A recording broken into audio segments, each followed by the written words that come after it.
മിശിഹായ്ക്ക് സ്തുതിയായിരിക്കട്ടെ. ഞാൻ കൊല്ലം കരുനാഗപ്പള്ളിയിലെ മരുതൂക്കുളങ്ങര ഇടവകയിൽ നിന്ന് വരുന്നു. പരിശുദ്ധ അമ്മ ജീവനോടെ പ്രത്യക്ഷപ്പെട്ട ഈ അൾത്താരയിൽ നിന്ന് സാക്ഷ്യം പറയാൻ ഭാഗ്യം ലഭിച്ചതിന് അമ്മയോടും ഈശോയോടും 1000 നന്ദി പറയുന്നു. ഞാൻ ഉടമ്പടി എടുക്കാനുണ്ടായ സാഹചര്യം എൻ്റെ ഈ മോളാണ്. മോളെ പ്രസവിച്ച് മോളുടെ ജ്ഞാനസ്നാനത്തിൻ്റെ അന്ന് കരുനാഗപ്പള്ളി താലൂക്ക് ആശുപത്രിയിൽ നിന്ന് വിളിച്ചിട്ട് പറഞ്ഞു, കുഞ്ഞിൻ്റെ സ്ക്രീനിങ് ടെസ്റ്റിൻ്റെ റിസൾട്ട് വന്നു. കുഞ്ഞിന് G6PD എന്ന ജനിതക രോഗമാണ്. അപ്പം നിങ്ങൾ വിദഗ്ധ ചികിത്സയ്ക്കായിട്ട് തിരുവനന്തപുരം SIT ഹോസ്പിറ്റലിൽ കൊണ്ടുപോയി ടെസ്റ്റുകളൊക്കെ ചെയ്യണമെന്ന് പറഞ്ഞു. അപ്പം വീട്ടിൽ ജ്ഞാനസ്നാനത്തിൻ്റെ അന്നാണ് ഇതറിയുന്നത്. ചേട്ടൻ്റെ കുഞ്ഞിൻ്റെയും മോളുടെയും ജ്ഞാനസ്നാനം ഒരേ ദിവസമായിരുന്നു. അപ്പോൾ അന്നത്തെ സന്തോഷമെല്ലാം അതോടെ തീർന്നു.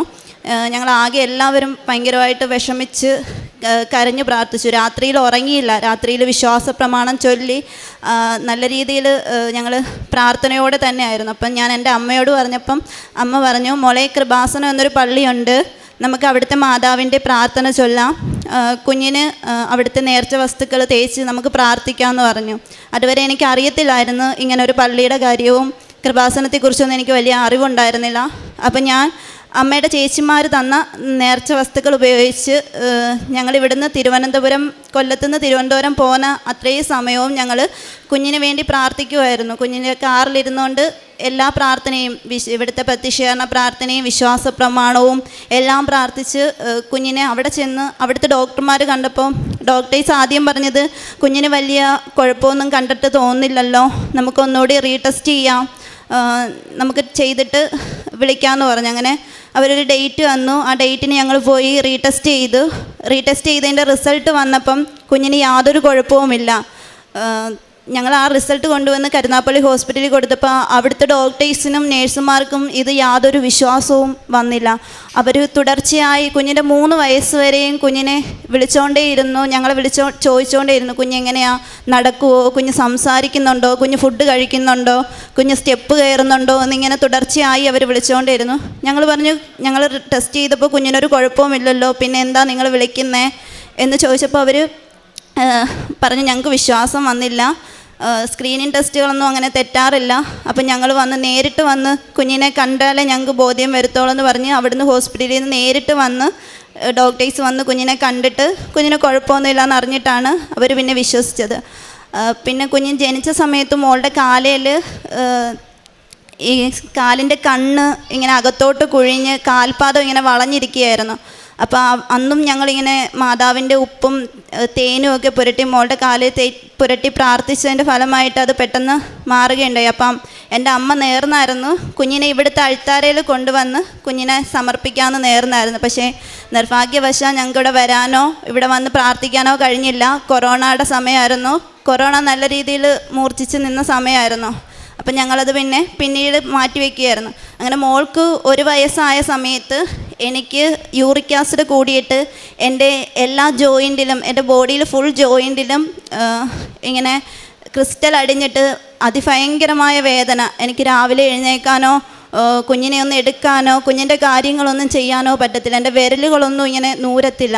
ക്രിസ്റ്റൽ അടിഞ്ഞു കൂടിയിട്ട് വിരലെല്ലാം ഇങ്ങനെ ഇരിക്കുക.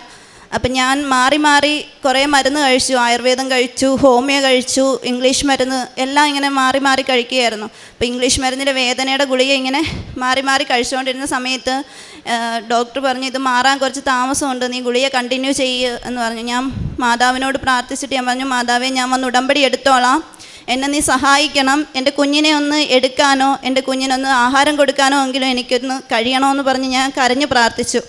അതിൻ്റെ ഫലമായിട്ട് എനിക്ക് ക്രിസ്റ്റലൊന്നും പോയിട്ടില്ലായിരുന്നു. ആ ക്രിസ്റ്റലെല്ലാം അങ്ങനെ തന്നെ ഉണ്ട്. പക്ഷേ എനിക്ക് വേദന മാറി. എനിക്ക് കുഞ്ഞിനെ എടുക്കാൻ പറ്റുന്നുണ്ടായിരുന്നു. പക്ഷേ ഡോക്ടറിനും വലിയ അത്ഭുതമായിരുന്നു. ആ ക്രിസ്റ്റലെല്ലാം അങ്ങനെ തന്നെ വീങ്ങിയിരിക്കുവാണ്, പക്ഷേ വേദനയ്ക്ക് നല്ല മാറ്റമുണ്ട്. ഞാൻ പറഞ്ഞു, ഡോക്ടറെ, ഇനി ഞാൻ മരുന്ന് കഴിക്കത്തില്ല, എൻ്റെ ക്രിസ്റ്റൽ എൻ്റെ മാതാവ് എനിക്ക് മാറ്റി തന്നോളും. തനിയെ പഴയ കണക്ക് തന്നെ കുറേ നാൾ കഴിഞ്ഞപ്പോഴത്തേക്ക് എനിക്ക് തനിയെ അത് കുറഞ്ഞു വരികയായിരുന്നു ചെയ്തത്. അങ്ങനെ ഞാൻ 2023 സെപ്റ്റംബറിൽ ഞാൻ കൃപാസനം പള്ളിയിൽ ആദ്യമായിട്ട് വന്നു. ഇവിടെ വന്നിട്ട് എനിക്ക് ഉടമ്പടി എടുക്കാൻ പറ്റിയില്ല. ഞാൻ ഇവിടെ എങ്ങനെയാണ് കാര്യങ്ങളൊക്കെ എന്ന് അന്വേഷിച്ചിട്ട് പോകാമെന്ന് കരുതി ഇവിടെ വന്ന് ഞാൻ പ്രാർത്ഥിച്ച് തിരികെ പോവുകയാണ് ചെയ്തത്.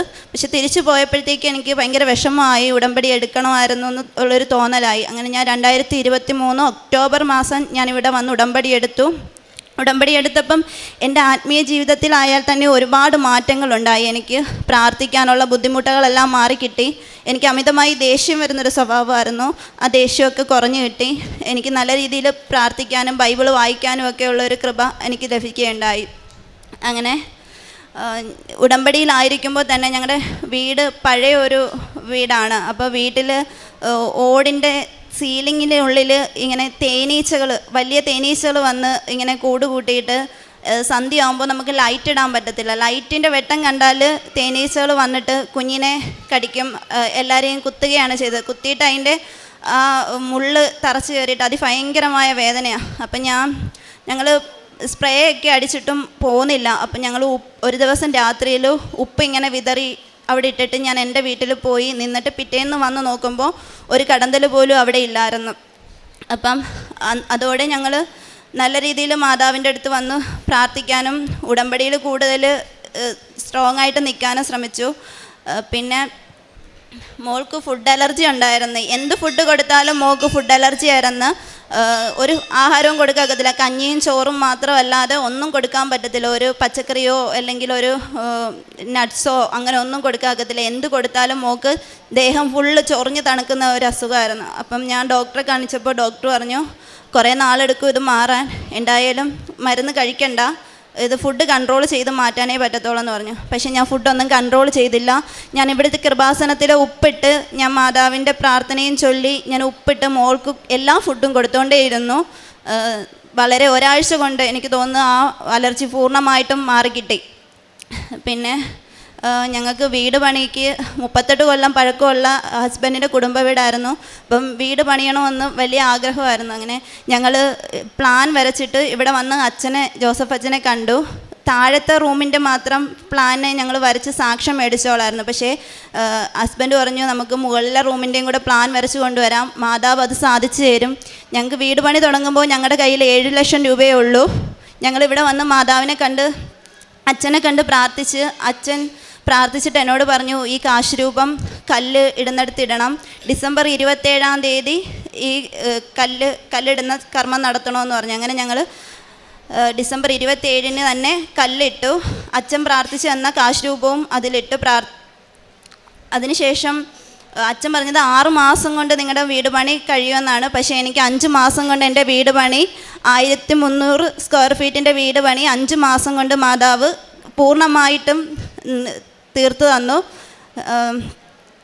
പിന്നെ അടുത്ത ഞങ്ങൾക്കൊരു വർക്ക്ഷോപ്പുണ്ട് വെൽഡിങ്ങിൻ്റെ. അപ്പം വർക്ക്ഷോപ്പിൽ വർക്ക് കുറയുന്ന സമയത്ത് ഞാനിങ്ങനെ ഉപ്പ് അവിടെ വിതറിയിട്ട് പ്രാർത്ഥിച്ചിട്ടായിരുന്നു. ഞങ്ങൾ വർക്ക്ഷോപ്പിൽ വർക്ക് കുറയുന്ന സമയത്ത് പ്രാർത്ഥിക്കും. അപ്പം പെട്ടെന്ന് ഞങ്ങൾക്ക് നല്ല വർക്ക് ലഭിക്കുകയും ഞങ്ങളുടെ ഹസ്ബൻഡിൻ്റെ വർക്കെല്ലാം നല്ലപോലെ നടക്കുകയും ചെയ്തിരുന്നു. പിന്നെ പ്രേക്ഷിത പ്രവർത്തനം എന്ന് പറയുന്നത് ഞാൻ ഇവിടുത്തെ പത്രം ഞങ്ങളുടെ അവിടെ കൊല്ലത്ത് തുയ്യം പള്ളിയിൽ അവിടെ കൊണ്ടുപോയി കൊടുക്കുകയും അവിടെ ഡിസ്ട്രിക്ട് ആശുപത്രിയിലെ രോഗികൾക്കും കൂട്ടിരിപ്പുകാർക്കും വിതരണം ചെയ്ത് കൊടുക്കുകയും അവർക്ക് പറഞ്ഞു കൊടുക്കുകയും കൃപാസനം മാതാവിനെ പറ്റി പറഞ്ഞു കൊടുക്കുകയൊക്കെ ചെയ്തു. പിന്നെ എൻ്റെ അടുത്തൊരു അമ്മച്ചി ഉണ്ടായിരുന്നു. അമ്മച്ചി വാടകയ്ക്ക് വന്നതാണ്. അപ്പം അമ്മച്ചിക്ക് ആഹാരമൊന്നും വെച്ച് കഴിക്കാനൊന്നും പറ്റത്തില്ലായിരുന്നു. അപ്പം അമ്മച്ചിക്കൊരു കൊച്ചുമോൾ കൂടെ ഉണ്ടായിരുന്ന മോള് ദൂരെ ജോലിക്ക് പോകുമായിരുന്നു. അപ്പം അമ്മച്ചിക്ക് വേണ്ടുന്ന ആഹാരമെല്ലാം ഞാൻ വെച്ച് കൊടുക്കുമായിരുന്നു. പിന്നെ എന്നെ കഴിയുന്ന എല്ലാ സഹായവും പാവപ്പെട്ടവർക്ക് ഞാൻ ചെയ്ത് നൽകുമായിരുന്നു.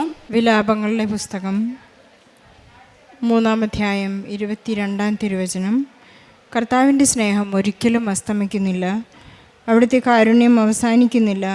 ഓരോ പ്രഭാതത്തിലും അത് പുതിയതാണ്, അവിടുത്തെ വിശ്വസ്തത ഉന്നതമാണ്.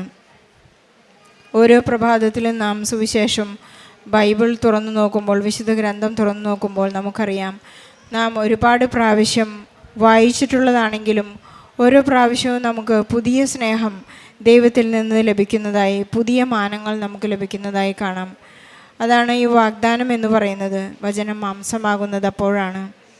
നമ്മുടെ കാരുണ്യ പ്രവൃത്തിയിലൂടെയും വിശ്വസ്തതയിലൂടെയും യേശുവിനെ മറ്റുള്ളവർക്ക് അറിയിച്ചു കൊടുക്കുകയും ആഴപ്പെടുത്തുകയും ചെയ്യുമ്പോഴാണ് നമ്മുടെ ജീവിതത്തിൽ ഈശോയുടെ വചനം മാംസമാകുന്നത് നമുക്കറിയാം. ഇവിടെ സിന്ധു മേരി മനോഹരമായ തൻ്റെ പ്രത്യക്ഷീകരണ സാക്ഷ്യത്തിൻ്റെ ഒരു വലിയ നിര നമ്മുടെ മുൻപിൽ നിരത്തുകയായിരുന്നു. തൻ്റെ കുഞ്ഞിൻ്റെ ഒരു വലിയ അടിയന്തരാവസ്ഥയുമായിട്ടാണ് ഉടമ്പടി എടുക്കാൻ വന്ന് പ്രാർത്ഥിക്കുന്നത്. കുഞ്ഞിന് ജനിതകമായ ഒരു രോഗാവസ്ഥ ഉണ്ടായിരിക്കുമെന്ന് ഗർഭാവസ്ഥയിൽ തന്നെ ഡോക്ടേഴ്സ് ഇവരോട് പറഞ്ഞപ്പോൾ ഇവരുടെ ഉടമ്പടി എടുത്ത് ഉടമ്പടി വസ്തുക്കളുടെ ഉപയോഗം മൂലം ഇവർക്ക് ആരോഗ്യമുള്ളൊരു കുഞ്ഞിനെ ലഭിച്ചു എന്നാണ് സാക്ഷ്യപ്പെടുത്തുന്നത്. ഇവരുടെ കുഞ്ഞിൻ്റെ ജനനത്തിന് ശേഷം ഡോക്ടേഴ്സിന് അത് യാതൊരു പ്രോബ്ലവും ഇല്ലാതെ തന്നെ കുഞ്ഞിൻ്റെ കണ്ണും കാലുകളും ശരീരാവസ്ഥകളും ഘടനകളുമെല്ലാം വളരെ മനോഹരമായി ദൈവം സൃഷ്ടിച്ച് ഇവർക്ക് ഇവരുടെ കയ്യിലിരിക്കുന്നു എന്ന് ഡോക്ടേഴ്സ് വീട്ടിൽ വന്ന് പ്രൂവ് ചെയ്തതിന് ശേഷമാണ് ഡോക്ടേഴ്സിന് തന്നെ ഒരു അത്ഭുതമായിരുന്നു. ഈ കുഞ്ഞ് എങ്ങനെയാണ് ഇത്രയ്ക്കും പെർഫെക്റ്റ് ദൈവത്തിൻ്റെ സൃഷ്ടിയായിരിക്കുന്നതെന്ന് അവർക്ക് പോലും അത്ഭുതപ്പെടുത്തിയ ഒരു മനോഹരമായ സാക്ഷ്യമാണിത്. പരിശുദ്ധ അമ്മ നമുക്കറിയാം അസാധ്യങ്ങളെ സാധ്യങ്ങളാക്കുന്ന അമ്മയാണ്. നമ്മുടെ നിയോഗം അസാധ്യമാണെങ്കിൽ നോട്ട് ബൈ മെറിറ്റ്, നമ്മുടെ ഒരു യോഗ്യത കൊണ്ടും ഒരു മരുന്നുകൊണ്ടും നമുക്ക് അസാധ്യമാണെന്ന് വരുമ്പോഴാണ് പരിശുദ്ധ അമ്മ നമുക്ക് വേണ്ടി ഈശോയോട് മാധ്യസ്ഥം അപേക്ഷിക്കുന്നത്. ഓരോ പ്രഭാതത്തിലും ദൈവത്തിൻ്റെ സ്നേഹം പുതിയതായി നമുക്ക് അനുഭവപ്പെടുന്നത് അപ്പോഴാണ്. ഈശോയ്ക്കും പരിശുദ്ധ അമ്മയ്ക്കും നന്ദി പറയാം.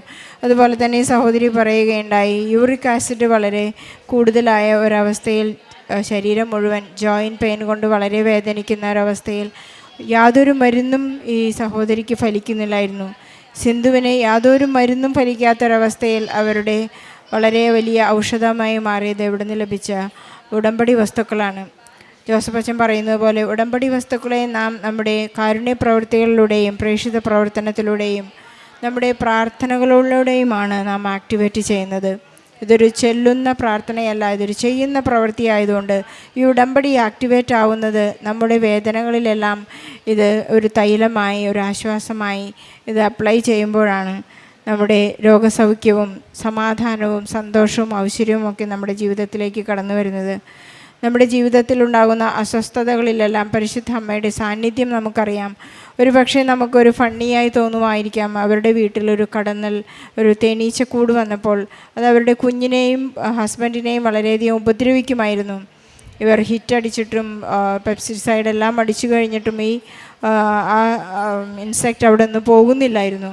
പക്ഷേ ഇവർ വൈകുന്നേര സമയത്ത് ഇവിടുത്തെ വിശുദ്ധ ഉപ്പ് വിതറിയതിൻ്റെ ഫലമായി അവർക്ക് ആ ഒരു അസ്വസ്ഥതയിൽ നിന്ന്, ആക്രമണത്തിൽ നിന്ന് തങ്ങളുടെ കുടുംബത്തെ രക്ഷിക്കാനായി എന്നവിടെ സാക്ഷ്യപ്പെടുത്തുന്നു.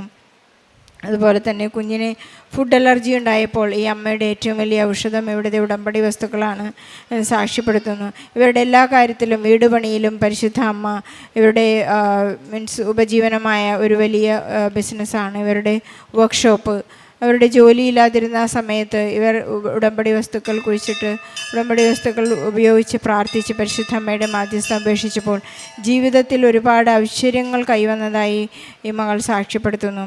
നമുക്കറിയാം, നാം പച്ച കളറിലുള്ള തിരി കത്തിച്ച് പ്രാർത്ഥിക്കുന്നതിൻ്റെ ഒരു അടയാളമാണ് നമുക്ക് ലഭിക്കുന്നത്. നമ്മുടെ ജീവിതത്തിൽ അഭിവൃദ്ധിയും ഐശ്വര്യവും എല്ലാം ലഭിക്കുന്നത് നമുക്കറിയാം. നമുക്കെപ്പോഴും ഉടമ്പടിയോട് വിശ്വസ്തരായിരിക്കാം. പരിശുദ്ധ അമ്മ എപ്പോഴും നമ്മെ അനുഗ്രഹിച്ചുകൊണ്ടിരിക്കും. നമ്മുടെ കാര്യങ്ങളെല്ലാം ഈശോയോട് എപ്പോഴും അറിയിച്ചുകൊണ്ടിരിക്കും. സമയത്തും അസമയത്തും നമുക്ക് പരിശുദ്ധ അമ്മയുടെ മാധ്യസ്ഥം ഉണ്ടായിരിക്കും. എല്ലാ അപകടങ്ങളിൽ നിന്നും, ആപത്തുകളിൽ നിന്നും, എല്ലാ പ്രലോഭനങ്ങളിൽ നിന്നും രക്ഷിച്ച് കാത്തുപരിപാലിച്ച് തിന്മയിൽ ഉൾപ്പെടുത്താതെ ഈശോ നമ്മെ അനുഗ്രഹിക്കുമെന്ന് നമുക്ക് ഉറപ്പുണ്ട്. സിന്ധുമേരിക്കും കുടുംബത്തിനും ലഭിച്ച എല്ലാ അനുഗ്രഹങ്ങൾക്കും കൃപകൾക്കും ഈശോയ്ക്കും പരിശുദ്ധ അമ്മയ്ക്കും നല്ലൊരു കയ്യടി നൽകി സാക്ഷ്യം നമുക്ക് സമർപ്പിക്കാം. അത്യപൂർവ ദൈവാനുഭവങ്ങൾ ഇനി നിങ്ങൾക്കും സ്വന്തം. ഈ യൂട്യൂബ് ചാനൽ ഇതുവരെ സബ്സ്ക്രൈബ് ചെയ്തിട്ടില്ലെങ്കിൽ ഇപ്പോൾ തന്നെ സബ്സ്ക്രൈബ് ചെയ്യുക. ഈ വീഡിയോ ഇപ്പോൾ തന്നെ നിങ്ങളുടെ സുഹൃത്തുക്കൾക്ക് ഷെയർ ചെയ്തുകൊണ്ട് കർത്താവിൻ്റെ പ്രേക്ഷിതരാകുക.